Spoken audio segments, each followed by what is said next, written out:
Does your self-talk support you and inspire you, or does it limit you and sabotage you? Let's dive in and find out. Good morning.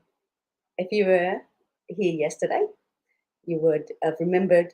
Actually, that's not what I want to say. It's 6 o'clock in the morning, so if you are here, you may not be any more awake than I am, but I'm going to do my best. So let me start again. If you weren't here yesterday, and this is the first time you're joining me, I'm Pamela Milliken-Hartnell. I'm your empowerment strategist, and I am the CEO and founder of MindFit Mastery. And if you were here yesterday, you'll remember that we were talking about how the unconscious mind takes in millions of bits of information per second and only consciously processes a few of those bits. They might wonder why that's a problem. And it's actually kind of scary because it means there's an awful lot of information going on in your head that you don't even know if it's true, but your unconscious mind is accepting it as true because you didn't challenge it on the way in. Just think about that. And what that means for us is that it means that or maybe a lot of the beliefs that you have that are running around in your mind that you're acting upon that you think are true are not necessarily true. You need to just think about that for a second. You might say, how do I know what beliefs are true and what are not true? Well, you can get clues about your unconscious programming by the way that you react to the people around you. Some people, I know from me, I'm a visual person. Remember, we are, I think I was talking about this yesterday or in one of my other videos, that the way that we react to people and things and situations shows us what's hiding inside, because no one has the power to make us feel anything. But what they can do is trigger some internal reference that we already have. I want you to think about that, because no one's standing there with a hypodermic needle going to stab you and say, I'm going to make you feel annoyed and irritated right now. But they can, some people, I know for me, selfish people used to frustrate the hell out of me. And they used to annoy me, not because they were that powerful, but because it used to trigger my internal reference that I wasn't able to be selfish. I didn't give myself the time. I thought that I had to people please. And another example I could give you would be my old boss when I was doing my law degree. Sometimes he was just angry and he would walk past me and slam the door and not say hello to me. And then I would spend the next couple of hours until he talked to me, wondering what I'd done wrong. And it wasn't even about me. So my unconscious mind had made that I'd done something wrong. So that's the kind of unconscious programming that you've got in there that is operating against you. So one of the things you can do is look at your situations, look at the people around you that annoy you and frustrate you, and take away that power that you're giving them by allowing them to make you feel something. Take that power away and try and work with, what exactly am I feeling right now? What unconscious story have I got running that I'm telling myself I'm not good enough? And good morning from, Sebastian. I just noticed a little name pop up on there. Good morning, Sebastian, watching live from Melbourne. Thank you for joining us this morning. I hope you're more awake than I am. And you're absolutely right. Society does train us to think that if someone's not agreeing, it must be our fault. Absolutely, spot on. And that's kind of sad. And that's part of that unconscious programming, that you don't realize what you believe or what you think until you're triggered. And, we get mad at situations and people that are making us feel irritable or making us feel something. And if we stopped getting mad at that and we step back instead and just say, I always say to myself, that's interesting. That's making me feel annoyed. That's making me feel whatever it is I'm feeling. If we just stood there and did that, we started learning from those experiences rather than getting caught up in them and being whatever that situation is creating, we can actually learn a lot about ourselves. I mean, we need that. It's like taking away that internal reference. It's like taking the fuel tank out of your car. All of a sudden you're going to break down and you're going to, I wish I knew I was low on petrol. So I want you to think about your internal feelings as like a fuel tank. And if it's getting low and you need to put some more fuel in, think about that you're going to go to the station and do something about it. Our feelings are the same way. And that's what our self-talk is showing us. Our self-talk is just showing us what we believe in. what unconditionally program has just got in there from our childhood experience. And it's important. And it's important that you capture what your self-talk is if you want to succeed.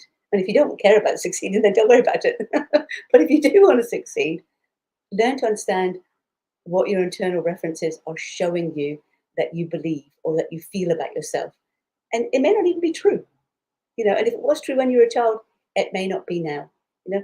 So another word for that in self-talk is your inner critic. And then I ask myself, like, well, whose voice is that? Who does that remind me of? And there are a couple of questions that you can ask yourself too. So I've got 5 ways I'm going to share with you that I want you to have a think about. And I would love to have your feedback and thoughts on this. Rather than just reacting to what's going on around you, I want you to respond to what's going on around you. And that means you need awareness of what that means for you. And we've just had high-tech mother joining us from India at 2 a.m. Wow, okay, you're earlier than me. Well done. I can't complain then. I still had sleepy dust in my eyes. Thank you for joining us this morning and being that support there. So negative self-talk, because it's negative and repetitive, you suddenly start believing it. And you tell yourself that you're not good enough or you're not smart enough or it's always something not enough. All right. So one way to counter that is to lie to yourself and tell yourself you are good enough. And that'll feel like a lie. But if you tell yourself that enough times, it'll feel like it's true. Just like it does when you're telling yourself you're not good enough, because that's not true either. All right. But so 5 tips. Here are the 5 tips. I want you to break free from that negative programming, or at least to bring your awareness to it. First one is to start being aware of what you're saying to yourself, especially during those times of stress, during those times of challenge, and when you're feeling tired and things are like just going chaos around you. What is your self-talk? Become aware of what you're actually saying to yourself. I know, for instance, when I was working on computers, me and technology, we were like North and South Pole. I was a fish climbing a tree, and I'm getting better at it. But whenever I was trying to do something on the computer and I couldn't get it right, or I would lose what I was doing, or it would just something would happen, and I would just say, "Oh my God, I am so stupid. What is wrong with me?" I was so annoyed. I'd get so annoyed at myself because I couldn't do something so simple that everyone was just doing at the drop of a hat. But I was comparing someone else's end to my beginning when it came to computers. And how fair is that? It's not fair. So I started thinking about, what am I actually telling myself? That I'm not stupid. It's like I'm just not as practiced. I just don't know as much as the other person that's using that computer. So I need to stop doing that comparison. And you can get clues about that by. So before I go there, Parker, it's very destructive. Has just joined us. Thank you, Parker. Let me just read what you're saying. It's very destructive, absolutely. And we do start imagining those things are not even true about us. Parker says, I hate that moment when I'm talking negative to myself. Yeah, Parker, we all do it. And if we can stop buying into that negativity and stop believing that, and that's one of my third thing is that thoughts are not facts.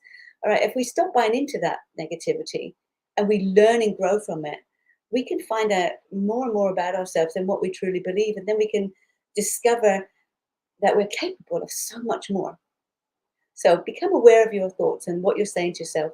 And the second point I have is, if you don't know what you're saying to yourself and you can't work it out, ask your friends and family.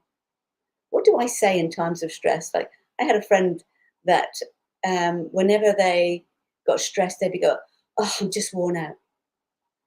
And of course, when you're saying, "Oh, I'm just worn out," your unconscious mind then flushes your body with all the neuropeptides and chemicals that match that thought. So you become worn out. So then you feel even more worn out. So you end up doing this because your body then starts feeling worn out. It really does. So you're actually programming yourself by your negative things too. So it's what you believe, that negativity. So that's my third point. My third point is, thoughts are not facts. They're just that. They're just thoughts.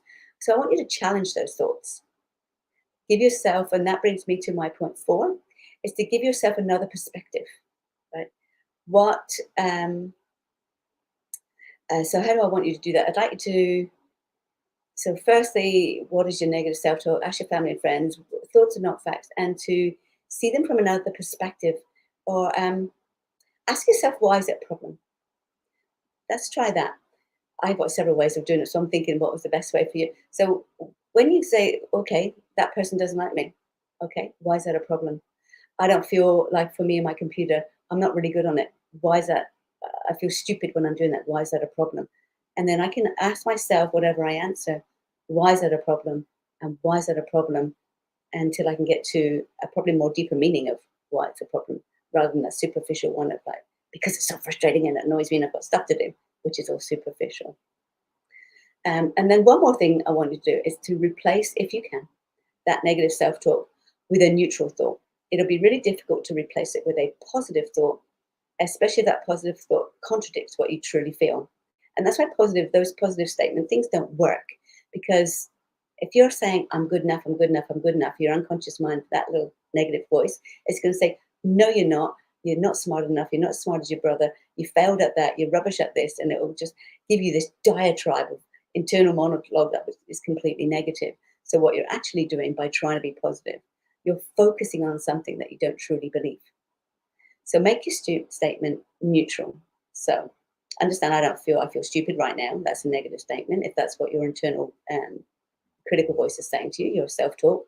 And then just say, it feels good to actually believe in myself. It feels good to feel good about myself. It feels good. You can say that, or you can say, I love the idea of. Yeah, make it a neutral statement, because it does feel good to feel good about yourself. So your unconscious mind can't kick that out. But if you say, I feel really good about myself, and you don't, then your unconscious mind is going to actually kick that out the door. Okay. So Parker, how do I stop thinking negative? In the moment, it's very hard, Pamela. Absolutely, I agree, it is. And you may not always be able to do it in the moment, but with practice, you can. I still get caught out, and I've been practicing and teaching this for over 30 years, Parker. So it's a good question, because especially in the heated moment. But if you can ask your friends and family around you, which was, I think, was point number 2, like, what is myself? What do I say when I'm tired? What do I say when I'm frustrated and stressed? And you can become aware of those things. Then you can train yourself to say, stop, Parker. And then you can tell yourself, you can have this internal dialogue where you're telling yourself, I'm actually telling myself I'm not good enough here, and I can stop that. And if you can't, then as soon as you do become aware of it, then you can deal with it then. Does that make sense? So High Tech Mother's asking, or saying, negative self-talk literally gets me unwell. It absolutely does. It's the cause for a lot of different medical problems, depression and anxiety and worry comes from our negative self-talk. We seem to run around the planet thinking that we have to be happy, happy, joy, joy, and positive all the time. Well, when you're positive, you don't really grow that much, because you're not forced to see what you believe, to understand what you're capable of, because you're never put in a position where you're challenged. We need that challenge. And negativity, actually, when you go back, and I don't have the time to go into it now, but it was there. We are geared, actually, we are wired to think negative. In fact, I think it's something like 98% of our thoughts are negative, and they're the same thoughts that we had yesterday. So I've done a whole, I'll come back and I'll do some more on that with you, but because I don't have time for that now. But that's mad. You think that the same thoughts, yeah, 98%, I think that's a percentage. But don't quote me on it, because I need to check it out. But you're welcome, Parker. Thank you for the tips. Parker's saying thank you for the tips. And High Tech Mother, great points. Thank you, High Tech Mother. I hope so. And Cherie Murphy. Good morning, Cherie Murphy from Melbourne. Fantastic. Thank you for joining us. I didn't think you got up this early. I thought it was only people like me. No, I'm just kidding. So I hope those tips are helpful. Remember to just try and stop yourself. And it may not be, as Parker is saying, it may not be possible in the moment. But as soon as you're aware of that, step back and go, that's interesting. Why did I react that way? I reacted negatively. What story was I telling myself? And how can I grow from that instead, rather than buy into it? So thoughts are not facts. Always remember that. They're just a thought. And you can do with that thought whatever you like. Your body's going to unconsciously accept whatever you take. So you need to know, what your unconscious mind has accepted. And the only way that you're going to find that out is by looking at the situations, the events, and the people around you that frustrate you and annoy you. Not that you want to you could go around looking for people that frustrate you, but I have done that in the past. Actually, I've tried to get myself into situations where people annoy me and frustrate me to see how I what it brings up in me because I want to continue to grow. So stop being afraid of people that annoy you and frustrate you or situations, and learn from it and grow instead. So that's us for today. I will, and just before we go, I'm just looking there. Sebastian is saying, and this is doing something to my heart. Such great conversation. That's fantastic. Thank you for sharing that, Sebastian. And Cherie Murphy says she's been up since 5 a.m. Oh, I could have talked to you then, Cherie. Me too. Well, I hope these things you're finding these things useful.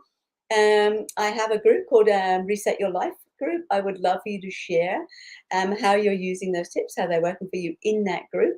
And I'm aiming to go live most days, especially Monday to Friday, and just share a tip each day to help you uncover more of who you are, to discover, so help you dig deep, because remember, you need to be challenged, you need that adversity in order to grow, to find out what you believe in, so you can go, yep, I do believe in that, it's real and good, or no, that's a lot of rubbish and that's sabotaging you anyway, because your thoughts are sabotaging you and limiting you anyway, whether you deal with them or not. All right, so I'll be tuning in again tomorrow. Until then, be authentic, be real, and be you. Bye for now.